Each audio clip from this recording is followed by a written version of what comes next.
Assembly third reading. File item 3. Clerk will read. Assembly concurrent resolution number 6 by Assemblymember Donnelly relative to human trafficking.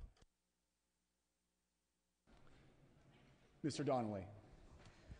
Thank you, Mr. Speaker. Members, I rise in support of Assembly Concurrent Resolution 6, which this resolution actually acknowledges the National Slavery and Human Trafficking Prevention Month, which President Obama has designated as January.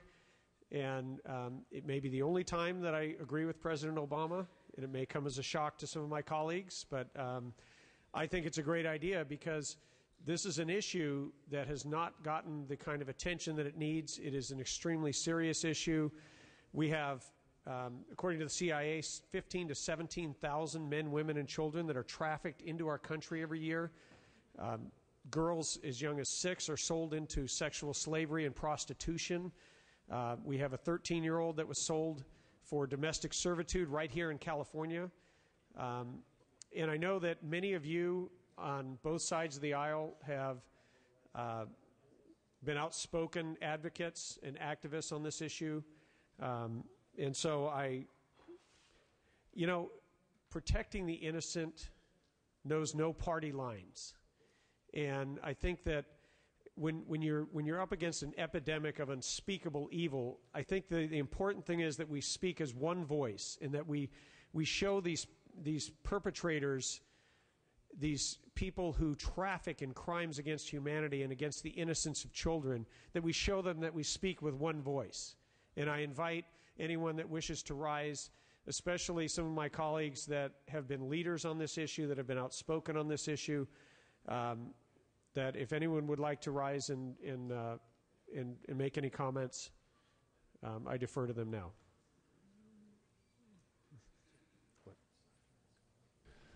Okay. Members, I ask for your, I would like right now to please join me in resolving January as National Slavery and Human Trafficking Month, Prevention Month, and February 1st is California's Freedom from Slavery Day. And members, I ask for your aye vote and that the first roll be open for co-authors. Mr. Swanson. Mr. Speaker and members, I rise in support of ACR 6. I think that we have a lot of very important things that we do here in Sacramento. But I think that it's very important for us to recognize before us when we have a problem like the modern day form of slavery that takes place in many of our communities throughout our nation and particularly in our state, that we must do all we can to focus in on that. I commend the President for his efforts of recognizing this month as one that would acknowledge that. But in my community, as in many communities, our local police force has found children as young as 12 years old in motel rooms being used by those that would exploit these young people. Some of our children have been taken from our community, and they're as far away as Las Vegas, used in this form of slavery and human trafficking that's been used to support the underground economy. This is a very, very important issue. And so I commend the author for presenting this to us today, and I encourage us to cast an aye vote in recognition of our rescue mission to try to save our children from this form of modern-day slavery. Thank you very much.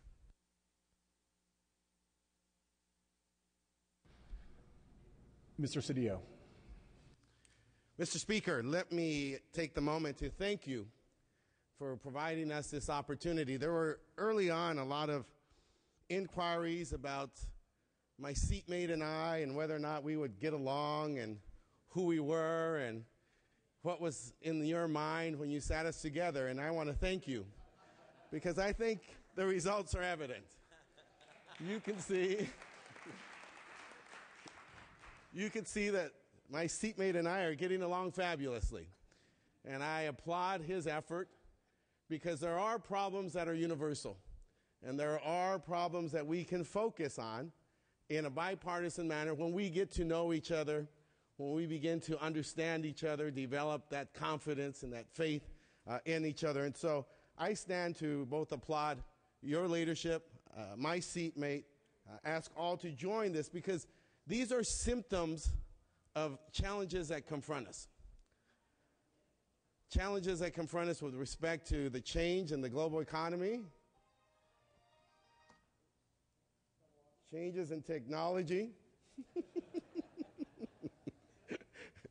and of course, obviously, we all insist and demand leadership from our federal government on the challenges with respect to immigration. And so for us, it's very important as Californians to raise a voice, not only making the month of February, but every month and every day in California we should be slavery-free. And so I stand to commend your leadership and the leadership of my colleague and ask for a unanimous vote on this matter. Thank you. Thank you, Mr. Cedillo. Mr. Donnelly, you may close. Members, Mr. Speaker, I ask for your aye vote and for the first roll to be open for co-authors. We're going to go ahead and open the first roll for co-authors. This is to co-author ACR 6. Clerk will open the roll.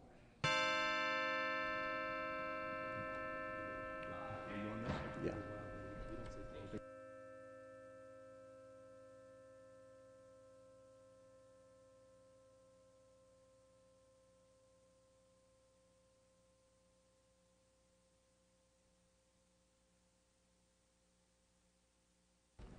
Clerk will close the roll. 69 ayes, 69 co-authors.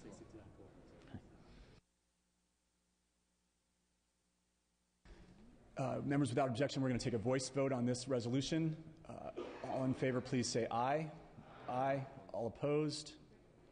Okay, the ayes have it. Thank you, Mr. Donnelly. And the resolution is adopted. Members, this concludes the business on the daily file.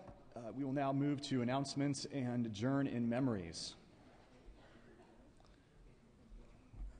The first announcement we have is to congratulate Mr. Doss Williams on his marriage, which happened this past weekend. Please give a big round of applause for Mr. Doss Williams, who is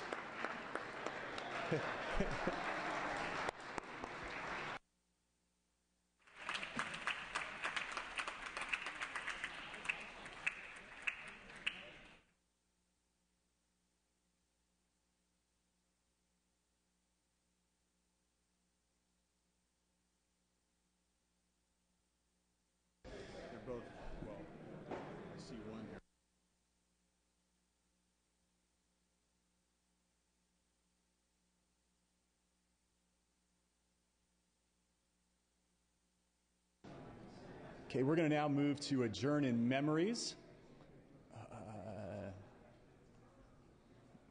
Mr. Fuhrer, you are recognized.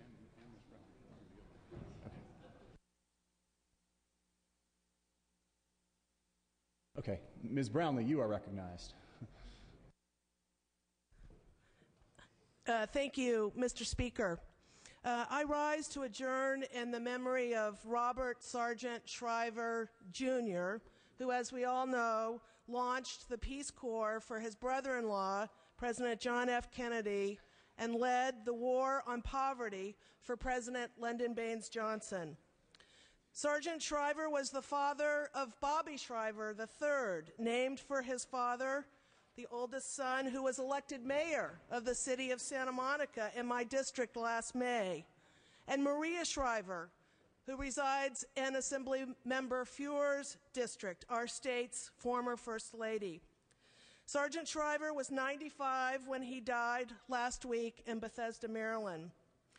In the 1950s, when Shriver ran the Merchandise Mart in Chicago for the Kennedy family, he served as president of the Chicago Board of Education and played a key role in the integration of Chicago's public and parochial schools.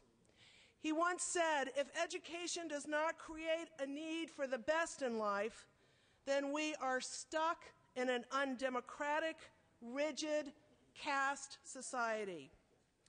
Through Sergeant Shriver's talented leadership, the Peace Corps was established nearly 50 years ago during the Cold War. Since then, 200,000 volunteers have been sent to 139 countries around the world. During a celebration of the Peace Corps' 40th anniversary at the Lincoln Memorial, Shriver spoke to thousands of volunteers, telling them, "Be servants of peace. Work humbly, persistently, and intelligently. Weep with those who are sorrowful. Care for those who are sick. Serve your neighbors. Serve your towns. Serve the poor. This is your challenge." Shriver was a believer that freedom without economic opportunity was still a second-class citizenry. In 1960, he urged then President candidate John Kennedy to publicly offer support for Martin Luther King after he was arrested and sentenced to 4 years of hard labor for a traffic violation in Georgia. Martin Luther King was released due to Shriver's persistence, and 3 years later, after the death of his brother-in-law, he accepted President Johnson's invitation to direct the war on poverty, launching Head Start to prepare poor children for kindergarten, VISTA, Volunteers in Service to America, a domestic Peace Corps, and Jobs Corps, a youth job training program. The 60s was a time when all Americans were making sacrifices for their country, focusing not on themselves, but on what they could do for others. Sergeant Shriver turned dreams into reality and showed us that what we can do when we are truly determined to make a difference. As we face another challenging year here in California, I think we can turn to Sergeant Shriver as the very best model for what we can do when the obstacles seem so daunting. Sergeant Shriver joined his beloved wife, Eunice Shriver, last week, and it is my greatest privilege to adjourn today's legislative session in honor of Robert Sargent Shriver, Jr. Please join me in extending condolences to the Shriver family, his daughter Maria, his son Bobby, his son Mark Kennedy Shriver, his son Timothy Pear Shriver, and his son Anthony Paul Shriver, and 19 grandchildren. May he and Eunice rest peacefully forevermore, and may we continue to be inspired by Sergeant Shriver and how he lived his life by lifting up others. Mr. Fuhrer.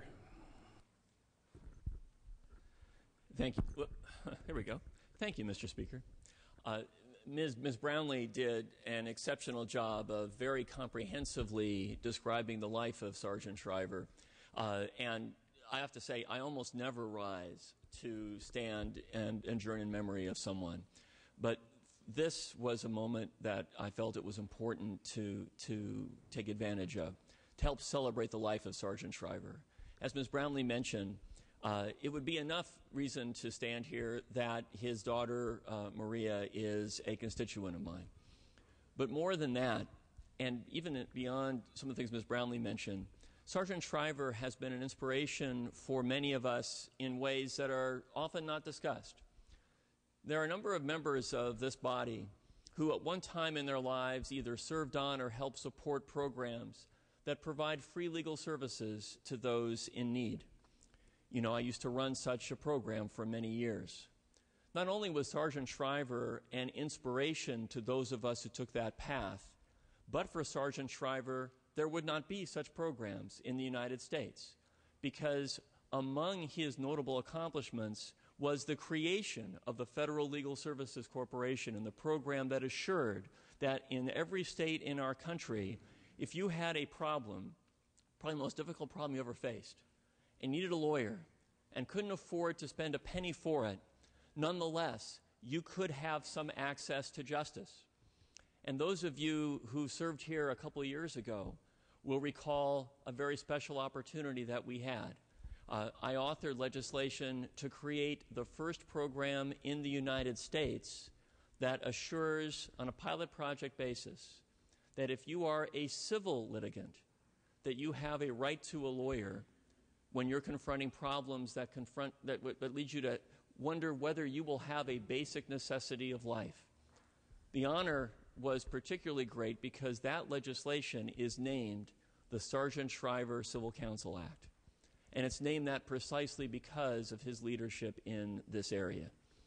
Ms. Brownlee indicated how profoundly Sargent Shriver has affected almost everyone in our country, and particularly the kind of example he sets for all of us today.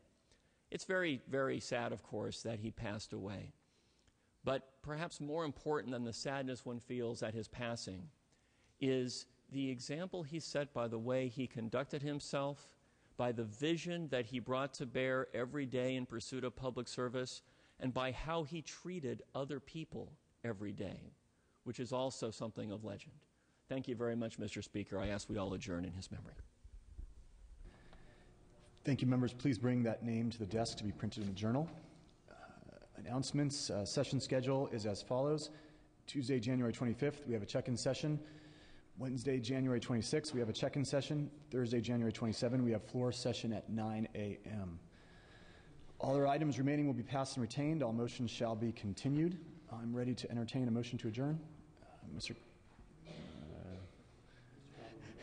Mr. Smythe moves, Mr. Calderon seconds that this House stand adjourns until Thursday, January 27th at 9 a.m. Quorum call is lifted.